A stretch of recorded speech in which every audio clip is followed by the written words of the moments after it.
Welcome to Motherology, an opportunity to discuss all things motherhood, all the ups and downs and roundabouts and crazy. An opportunity for us to grow and tell our stories and become the best mums we can be, not because I'm going to tell you what to do, but because we're going to figure out how awesome we really are.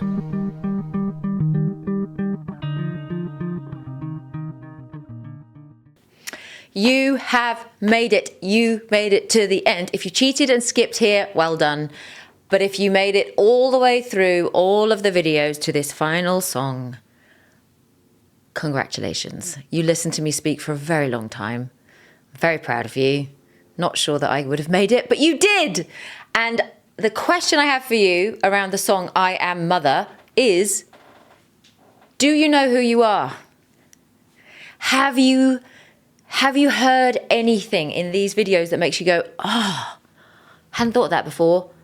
I'm not treating myself rightly. I'm not fully embracing everything that I truly, truly am. And even if it's only within your identity as a mother, which isn't a true identity, just saying, but if you have found the value of what you have done as a mother and who you are as a mother, then yes, yes, yes, yes, yes. Even if you've taken the tiniest little step towards that, even if you're like, maybe I'm not so bad. Maybe what I'm doing is worthwhile. Maybe I know how to do a few things. Maybe I'm better than I thought. Maybe blah, blah, blah, etc., etc., etc. I don't know your thoughts. I only know mine, and mine can get all tangled. They really used to get very tangled, especially when I had little children. And you're doing the mundane, and you're doing it over and over again, and you're doing it again, and then you're doing it again, and then you're doing it again, and you're doing it again, and again, and again, and again, and again. And then you have another kid, and you do it again, and again, and again. You've got to do that one, and then you've got to do this one, and the next one, and the next one. And it's just years of the same thing over and over again. But losing yourself in that is probably one of the greatest gifts I've ever experienced, is losing my sense of achievements and self that was a false identity was one of the greatest gifts I could ever have been given. And understanding my inherent value by existing has been vital to discovering who I really am. Do I know who I am? I do, actually. I actually do. Do I value who I am? Yes. Do I value myself? Yes. Do I love myself? Yes. And it isn't a terrible thing to say. It's a beautiful thing to say. I honor actually who I am and who I've become, because we spoke in the last video about being grateful for those that have gone before you, to your mum, to people who have helped you become the mother that you are, to become the person that you are. Ultimately, that is very important, but ultimately, do you know who you are? Can you sit still in a chair with no one watching, no one around, nothing to see here, no resume, no, oh, I've got this many children, and oh yes, this one's a scholar, and this one's a this, and this one's a that. None of that. Nothing. Oh, my husband does this, or I used to work here, and can you sit still in a room that has no achievements, no accomplishments, no indication of what you've done or what you're capable of or what you can do? And can you say that me sitting in a chair in an empty room with no one in it except me, I hold inherent value just sitting here on my own doing nothing? Can you reach that place? And if you can't, go back and listen to these again, listen to the album again, find all the teaching you can that you need to help build yourself up to the place where you go, I have inherent value just sitting in an empty room in a chair, breathing, taking up this space. I am inherently valuable and loved. Don't have to have done anything. I just have to exist. And if you can reach that point where that is the undercurrent of everything, where you know you're loved, you know you're precious, you know you're full of purpose, you know you're full of gifts, you know who you are, and yet you know you're valuable without doing any of the things or being any of the things, just existing, then you're well on your way to creating a life for yourself that is inherently valuable for you and for others. As a mother, you have learned to love sacrificially. Maybe you didn't learn to do that before you had kids. I definitely didn't learn to do that before I had kids. I knew the idea of it, I knew the ideal of it, but I hadn't actually had to put it into full-on practice. I knew how to serve people. I knew how to give money away. I knew how to, serve people meals that were hungry and give to charity and go on trips to help people. But did I fully, truly know what it was to love sacrificially, like out of the bottom of the soles of my feet and my soul? Could I give in love where I thought I had nothing more to give? And I honestly can say I didn't know how to do that until I had children, because I didn't understand fully what that love was and how much love I was capable of holding inside this body of mine. I loved my husband, I've loved my family, I've loved my friends, I've loved many wonderful people, but I didn't know how to choose to love people sacrificially until I had to live sacrificially, like properly sacrificially, where nobody's saying thank you and nobody's offering you money or any kind of reward for what you're doing with your time and your life, where you are just giving and receiving pretty much nothing in return. Obviously, beautiful hugs and lovely little children kisses and snuggles and the most wonderful, pure-hearted, innocent love. But they don't appreciate what goes into cooking a meal or earning the money that's necessary to pay the bills, to keep the lights on for them to, have hot water for their bath. They don't understand that. That's not possible for a child to understand, and you do it anyway. You just do it anyway. You figure it out because you want to give them stuff that they can't be grateful for yet. And in doing that, in loving like that, in learning what that was, I have learned to love others by choosing that. I'm rubbish at it, but that's what I really want, to learn how to love people really, really, really well.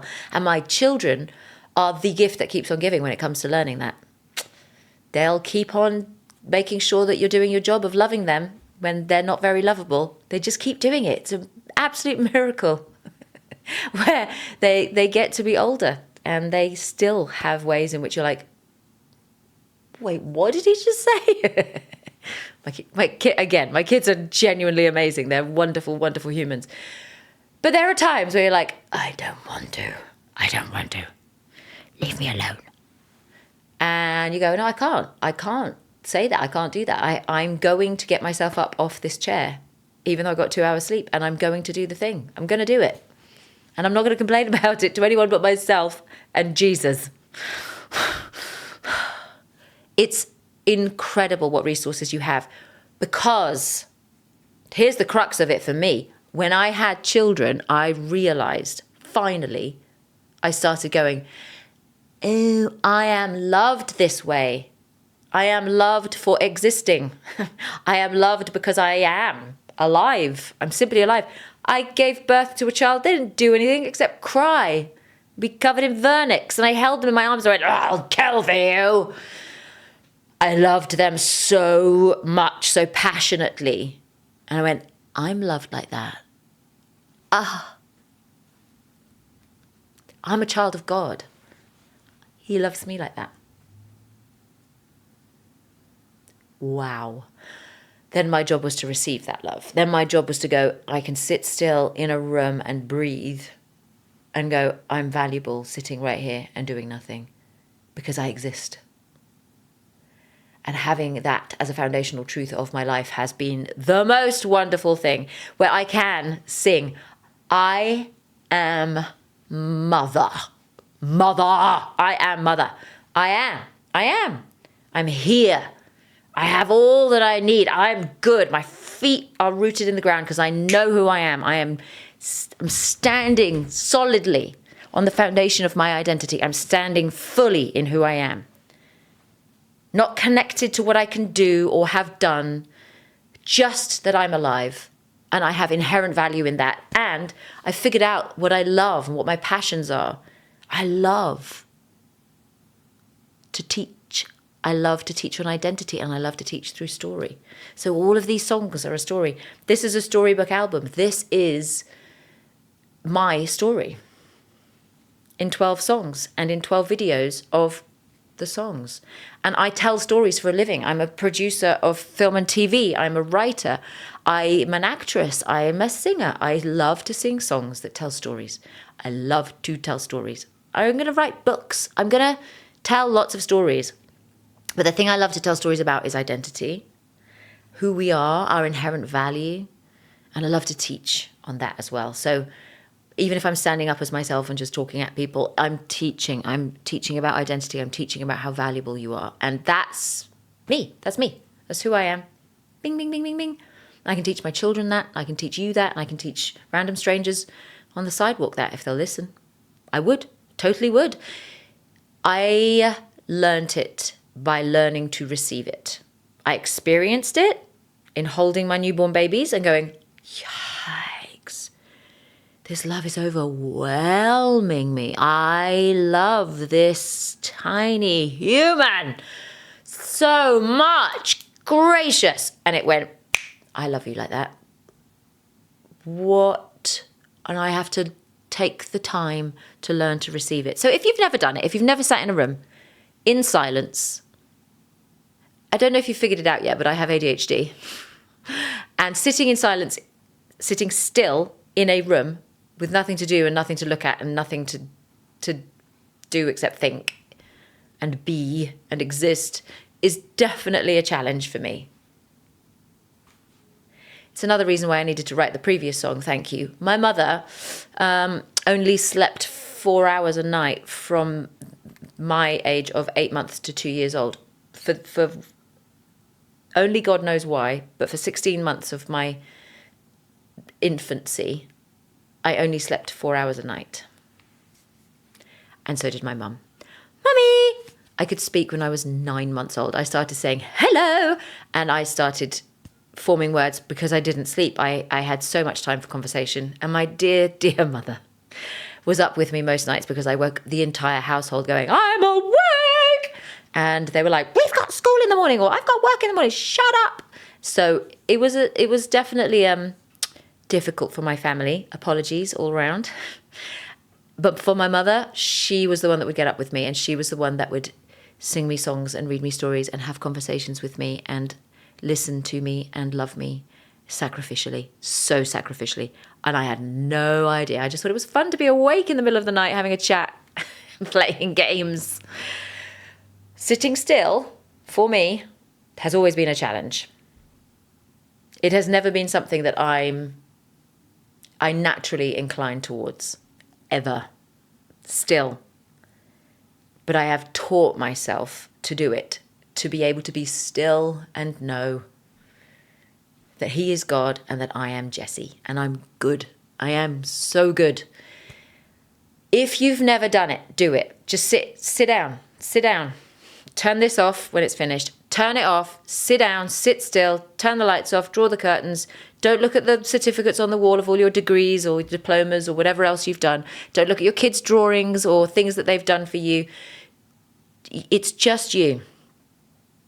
And if you are rooted in the truth of how God sees you and how awesome and extraordinary and fearfully and wonderfully made you are, and that every day of your life is a gift and it has been planned out for you if only you will listen to the beautiful plan that is your life. And maybe you've created a beautiful life. Get rooted in that so that you can lift up your face and look up and see clearly what's actually in front of you. Not listen to all the noise, turn your phone off, not listen to all the things that people say about you. Don't care about what people say about you. They're saying it about themselves to themselves. There's a lot of self-hatred going on. Guarantee. If someone's being mean about you behind their back, they're being mean to themselves in front of their own faces. It's just a fact. Those people need love too. So if you can do it, if you can put your feet rooted in the ground, my feet on the ground and my face to the sky, let love come through me. Let it be received to know who I am. I'm here. I'm whole. I'm loved through it all. I'm steady. I'm strong. I am mother. I am mother. I am. I am. I am. And I've learnt all my best lessons through being a mum. I really have. I am so grateful that when I was but a wee bairn, a wee child, God said to me, have a baby. And I went, what? I went, okay, you're right. I'm usually wrong and you're always right. So let's figure this out together, shall we? And I did it. At the time I did, that was what was right for me. And I am so grateful that I did do that and that I had to grow up very quickly and understand love in a really deep way so that I could understand myself finally. It's not taken too long. It's only been a few decades. But go on the journey and get there. Get to a point where you're like, I'm good. I'm genuinely good. And I'm wearing my little pin. When I've done my album launches, I've given all the mums that come along. I did 2 album launches. I say album launches as if I've done lots of albums. I've done 1 album with 2 launches. And I gave all the mums that came along to the launches one of these. And it's just the I am mother pin. It's the I'm a queen. I do a lot. And I sometimes need a visual reference for as a reminder. It's a remembrance. It's a remembrance stone. It's a piece of jewelry, or it's a tattoo, or it's a piece of clothing, or something that helps you, something on the wall, something you write on your mirror in the morning, something that reminds you who you are, something that reminds you that you're okay, something that reminds you you are very, very special. And I wear this sometimes just to feel special. Sometimes I'll put it on a t-shirt when I'm going to the grocery store. Sometimes I will wear jewelry that says mama on it. I have tattooed myself. I don't know if you can see these, but I have a cross, because that's the best thing ever, on my wrist. And then I have these tattoos. When my kids leave home, they get a tattoo. They don't get a tattoo until they've left home. And their name is, these are 2 little arrows, and the name of the child is written in Morse code on the shaft of the arrow, and the arrowhead and tail represent something about them. So that's Asher, and this is Caleb. Those are my older 2 who've left home. And it's my remembrance that I raised them. We raised them. I mean, my husband helped. But I did what I did. He did what he did, and I did what I did. And I need to remember that because they're gone. They're no longer here. And it's a great remembrance for me that I did it and that I've launched them out as arrows to go and live their own lives now. And when my other 2 leave home, they'll get tattoos too. So I'm grateful for all of it. I'm grateful to be a mother. I'm grateful for all the lessons of it. And I am longing and desperate for you to feel your own importance and feel your own greatness. I'm immensely proud of you. I'm immensely proud of what you've done. I'm immensely proud of all the accomplishments and achievements you have. But do you know what would make me happier than anything? Is for you to know who you are without any of that stuff, and just know your value and know how special you are. And go, I am mother. I am mother. I feel like I'm going to do a haka. I am mother.